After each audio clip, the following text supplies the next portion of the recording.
Everyone, welcome back to my channel Indian classes में आपका हार्दिक स्वागत है। आज हमारा चैप्टर नंबर 10th होने वाला है। क्लास 8 हम साइंस पढ़ रहे हैं। हमारा 9 चैप्टर तक कंप्लीट हो गया, उसके सारे नोट्स कंप्लीट हैं। अगर आप वो नोट्स देखना चाहते हो तो आपको इंडियन क्लासेस को सब्सक्राइब करना है, उसकी प्लेलिस्ट में जाना है। जब आप प्लेलिस्ट में जाओगे तो आपको वहाँ पे सारे वीडियोज़ यानी चैप्टर नंबर 9 तक कंप्लीट नोट्स मिल जाएंगे। मैंने सारे नोट्स इजी लैंग्वेज में करवा रखे हैं। अगर आप उन नोट्स को पढ़ते हो तो आपको साइंस में 100 में से 100 मार्क्स मिलेंगे। और बोर्ड क्लास में लिखना ज़रूरी होता है और हमें भी वीडियो को पूरा देखना है और नोट्स साथ के साथ नोट्स बनाते हुए चलना है। तो आज हमारा चैप्टर है ध्वनि यानी ध्वनि। तो ध्वनि को हम कंप्लीट करने वाले हैं। इसके नोट्स बहुत ही टिपिकल हैं पर मैंने इजी लैंग्वेज में आपको पढ़ा दिया है और आज हम इसको कंप्लीट करने वाले हैं। ठीक है, तो आते हैं अपने टॉपिक पे। वाइब्रेशन। वाइब्रेशन का मतलब होता है कंपन या किसी चीज को, जैसे हम मोबाइल को वाइब्रेट करते हैं तो जैसे हम वाइब्रेशन को आपने सुन रखा होगा। जब आप मोबाइल को साइलेंट कर देते हो तो फोन आता है तो क्या होता है, वाइब्रेशन ही होता है उसका। तो हम वाइब्रेशन को किस तरीके से लिखेंगे, किसी वस्तु का अपनी मध्य स्थिति के इधर उधर या आगे पीछे गति करना कंपन कहलाता है। जब हम किस मोबाइल को साइलेंट करते हैं तो फोन आता है तो वो जो वाइब्रेट होता है तो वो थोड़ा इधर उधर हिलता है। ऐसा नहीं है कि वो अपनी फिक्स जगह पे रहता है। जब वाइब्रेशन का मतलब होता है जब कोई वस्तु वाइब्रेट होती है तो थोड़ी आगे पीछे, मतलब इतनी आगे पीछे नहीं होती लेकिन थोड़ी बहुत आगे पीछे या इधर उधर होती है, तो इसे हम वाइब्रेशन कहते हैं। कंपित वस्तुओं द्वारा ध्वनि उत्पन्न होती है।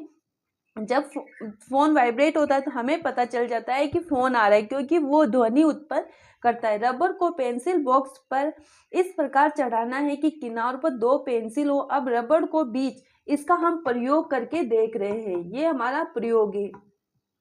पेंसिल हो, अब रबर को बीच में से खींचने पर वह कंपन करता है जिससे ध्वनि उत्पन्न होती है।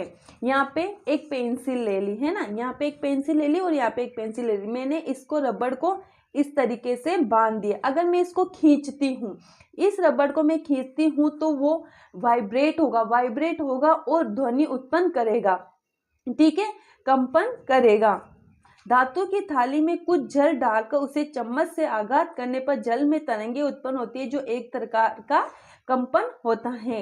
ये भी आपने देखा होगा कि हमारे नॉर्मल डेली लाइफ में जब हम ग्लास या किसी भी कटोरी में पानी भर देते हैं और किसी चीज़ से उसको आघात करने पर उसमें वाइब्रेशन होता है, तो उसमें तरंगे चलती हैं, है ना। विभिन्न वाद्य यंत्र जैसे मजीरा, झांझ, घटम एवं एक तरह आदि में भी कंपन द्वारा ही ध्वनि उत्पन्न होती है। मनुष्य द्वारा उत्पन्न ध्वनि, ये हमारा टॉपिक है। मनुष्य के द्वारा किस तरीके की ध्वनि उत्पन्न की जा सकती है। मानव में ध्वनि वाक्य यंत्र या कंठ द्वारा उत्पन्न होती है। वाक्य यंत्र के आर पार 2 वाक तंतु इस प्रकार तनित होते हैं कि उनके बीच में वायु के निकलने के लिए एक संकीर्ण झिरी बनी होती है। जब फेफड़ों द्वारा वायु सीरी से बाहर निकलती है तो वाक तंतु कंपित होने से हमें ध्वनि सुनाई देती है। वाक यंत्र सांस नली के ऊपरी सिरे पर होता है। पुरुषों, महिलाओं व बच्चों में वाक तंतु की लंबाई भिन्न भिन्न होती है। पुरुषों में यह 20 मिलीमीटर mm होती है, महिलाओं में 15 mm होती है तथा बच्चों में बहुत ही छोटी होती है। इसीलिए पुरुषों की आवाज महिलाओं की अपेक्षा भारी होती है, फिर बच्चे की अपेक्षा महिलाओं की भारी होती है और बच्चों की आवाज पतली होती है, क्योंकि इनमें वाक यंत्र की जो लंबाई होती है वो अलग अलग होती है। अब ध्वनि का संचरण हम किस किस माध्यम से करते हैं। वायु से कर सकते हैं, द्रव में कर सकते हैं और ठोस में कर सकते हैं या नहीं, आइए पढ़ते हैं। तो ध्वनि का संचरण के लिए माध्यम की आवश्यकता होती है। ध्वनि किसी भी माध्यम में सभी दिशाओं में संचरित हो सकती है। यह माध्यम गैस, द्रव या ठोस हो सकता है। ध्वनि निर्वात में संचरित नहीं हो सकती। वायु में ध्वनि का संचरण, किसी कांच की ग्लास में मोबाइल डालकर रिंग करने पर तथा अब ग्लास को हाथों से सटाकर मुंह के को हाथों के बीच खाली जगह पर सटाकर रखकर पुनः रिंग करने पर दूसरी बार ध्वनि की प्रबलता कम हो जाती है। सबसे पहले तो हम क्या करेंगे, एक ग्लास में मोबाइल डालकर रिंग करने पर उसमें जो मोबाइल के साथ साथ जो ग्लास होता है वो भी वाइब्रेट करता है, उसमें ज़्यादा वाइब्रेशन की आवाज़ आती है। जब हम किसी ग्लास में मोबाइल को डाल देते हैं और रिंग करेंगे तो उसमें ज़्यादा वाइब्रेशन की आवाज़ आएगी। और दूसरी बार में क्या किया, हमने अपने हथेली पर मोबाइल रख लिया और उसमें रिंग करने पर वाइब्रेशन की आवाज़ कम हो जाती है। ठीक है। ध्रुव में ध्वनि का संचरण, किसी पात्र में जल भरकर उसके अंदर मध्य में घंटी बजाने पर भी ध्वनि सुनाई देती है। ठोस में ध्वनि का संचरण, मीटर स्केल धातु को एक तरफ से खरोंचने पर दूसरी तरफ से ध्वनि सुनाई देती है। अब मानव का कान जो होता है कितनी हर्ट्ज तक ध्वनि को सहन कर पाता है या कितनी कम तक सुन पाता है, ये सारी चीजें हम मानव कर्ण के अंतर्गत पढ़ेंगे। मानव के बाहरी भाग की आकृति कीप जैसी होती है, जो आगे एक नलिका में खुलती है, जिसके सिरे पर एक पतली तनी झिल्ली होती है। इसके कर्णपट, जिसे हम कर्णपटह कहते हैं। कर्णपटह एक तनित रबड़ की शीट के समान होता है। ध्वनि के कंपन कर्णपटह को कंपित करते हैं। कर्णपटह कंपनों संकेत मस्तिष्क तक भेजे जाते हैं, जो हमें सुनाई देने में मदद करते हैं। आता है दोलन गति। दोलन गति क्या होती है? कंपन, जिसे हम किसी वस्तु बार बार अपनी माध्य स्थिति के इधर उधर गति करना दोलन गति कहलाता है।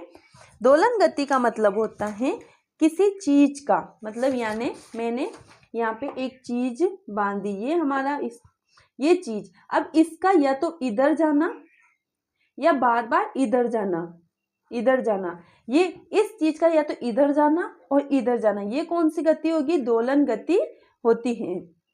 किसी चीज का इधर उधर जाना या गति करना दोलन गति कहलाता है। और कितने सेकंड में, प्रति 1 सेकंड में कितने दोलन कंप्लीट होते हैं, वो हमारी आवृत्ति कहलाती है। ये जो दोलन होता है ये कितने सेकंड में इधर और उधर जा सकता है, ये हमारी आवृत्ति होती है। आवृत्ति का मात्रक हर्ट्ज होता है।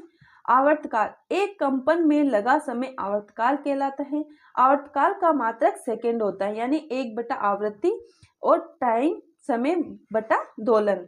प्रबलता, ध्वनि की प्रबलता उसके आयाम पर निर्भर करती है। जब आयाम अधिक होता है तो ध्वनि प्रबल होती है और जब आयाम कम होता है तो ध्वनि मंद हो जाती है। ध्वनि की प्रबलता ध्वनि उत्पन्न करने वाले कंपनों के आयाम के वर्ग के समानुपाती होती है। प्रबलता को डेसिबल डीबी मात्रक द्वारा व्यक्त किया जाता है। तो प्रबलता किसके ऊपर निर्भर करती है? आयाम के ऊपर निर्भर करती है। आयाम अगर ज्यादा होगा तो प्रबलता हमारी ज्यादा होगी।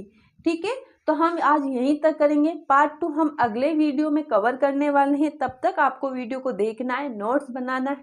अगर वीडियो अच्छा लगता है तो वीडियो को लाइक करना है, शेयर करना है और कमेंट करना है। Thank you.